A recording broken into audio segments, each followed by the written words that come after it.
نحمده ونصلي على رسوله الكريم أما بعد فقد قال الله تعالى في كلامه المجيد وفي فرقانه الحميد أعوذ بالله من الشيطان الرجيم بسم الله الرحمن الرحيم وقرن في بيوتكن ولا تبرزن تبرز الجاهلية الأولى الله أكبر عن ابن مسعود رضي الله تعالى عنه قال قال رسول الله صلى الله عليه وسلم رواه البخاري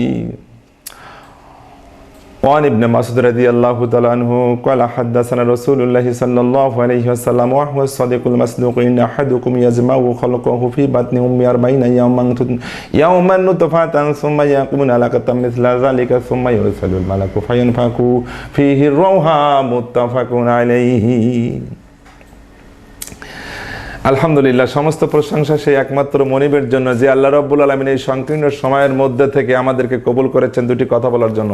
এই জন্য আল্লাহর দরবারে লাখো কোটি শুকরগুজার হচ্ছে। সবাই জবান খুলে বলি আলহামদুলিল্লাহ রাব্বুল আলামিন।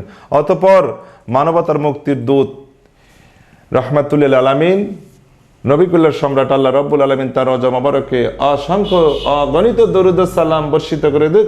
আমরা হৃদয় নিংড়ানো ভালোবাসা উজাড় করে দিয়ে বলি সাল্লাল্লাহু আলাইহি ওয়াসাল্লাম।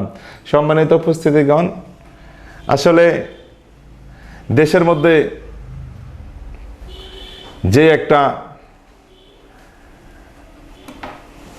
করোনা ভাইরাসের আতঙ্ক ছড়িয়ে যাচ্ছে বা ছড়িয়ে আছে, আল্লাহ রাব্বুল আলামিন মুমিনদের প্রতি এই রোগ দিতে পারে। যারা দিন থেকে ছিটকে গেছেন, দিন থেকে পড়িয়ে গেছেন, সরিয়ে গেছেন, তার উপরেও দিতে পারে, মুমিনের উপরেও হতে পারে। এটা আল্লাহ পাকের পরীক্ষা।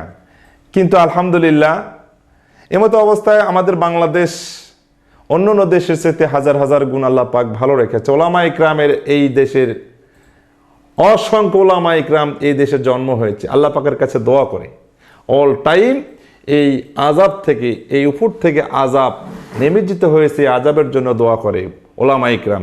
এবং সেই সুবাদে সাধারণ মানুষগুলো আল্লাহর কাছে দোয়া করতেছে আল্লাহ যেন আমাদেরকে এই আযাব থেকে রক্ষা করে। তা সুতরাং আজকে যে মাস্ক যে নাকে দেয়া হচ্ছে ধুলিবালি, এই করোনা থেকে মানে এই রোগ থেকে হেফাজত থাকার জন্য বর্তমান সরকার যে আলটিমেটাম দিয়েছেন, এই আলটিমেটাম কিন্তু সকলেই আমরা মানি। মাস্ক ব্যবহার করতেছি যাতে ধুলাবালি নাকের মধ্যে না যায়, হাসি না হয়, ফুসফুসে যেন এই ধুলি ময়লাগুলো যেন জমাট না বাজে, এই জন্য এই পদ্ধতিগুলো বের করেছেন। বারবার হাত ধোয়ার জন্য এবং আলাদা থাকার জন্য, হাসি হলে নিজেকে নিয়ন্ত্রণ রাখতে হবে। আলহামদুলিল্লাহ, খুব সুন্দর লেগেছে ওনার এই আইনটা বাস্তবায়ন করার জন্য। তা আমি ইতিমধ্যে দেখতে পাচ্ছি ওলামা ইকরাম দীর্ঘদিন ধরে কোরআনের আলোচনা এই সরজমিনে আলোচনা করতেছে, কিন্তু এই মানুষগুলোকে পর্দাওয়ালা বানানো যাচ্ছে না। একটি সামান্য কিঞ্চিত পরিমাণ আল্লাহ পাকে একটা গজব দেওয়ার কারণে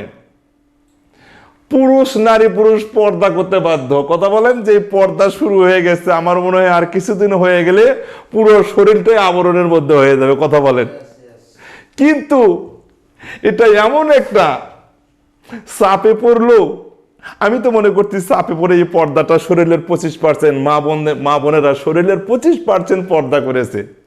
ঠেলার নাম বাবাজি, এমন ঠেলা দিছে এই রোগটা, এক ঠেলায় শরীরের 25% পর্দা করে ফেলেছে। আলহামদুলিল্লাহ, আমি মনে করি এখান থেকে মা বোনদের শিক্ষা নেওয়া দেওয়া দরকার, শিক্ষা নেওয়া উচিত।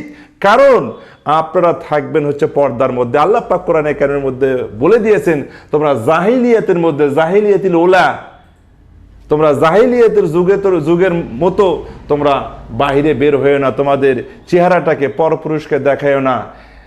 এই জন্য আমি মনে করি আল্লাহ পাক এই রোগ থেকে, যে রোগ দিয়েছেন, সোয়াসে রোগ দিয়েছেন, করোনা, নভেল করোনা দিয়েছেন, এখান থেকে শিক্ষা নিয়ে আল্লাহর কাছে তওবা করে পুরো শরীরটা যেন পর্দার মধ্যে আমার মা বোনরা রাখতে পারে। আমরা গোটা দেশ এবং জাতি, ওলামা ইকরাম, আমার মা বোনদের জন্য দোয়া করি, তারা যেন পর্দার মধ্যে থাকে। তারা পর্দার মধ্যে থাকলে অসংখ্য গুনাহের কাজ থেকে আল্লাহ পাক হেফাজত করবে। আল্লাহ যেন আমাদের এই পর্দা করার, গোটা জাতিকে পর্দা করার জন্য কবুল করেন বলি আমিন। ওয়া আখিরে দাওয়ানা আলহামদুলিল্লাহি রাব্বিল আলামিন।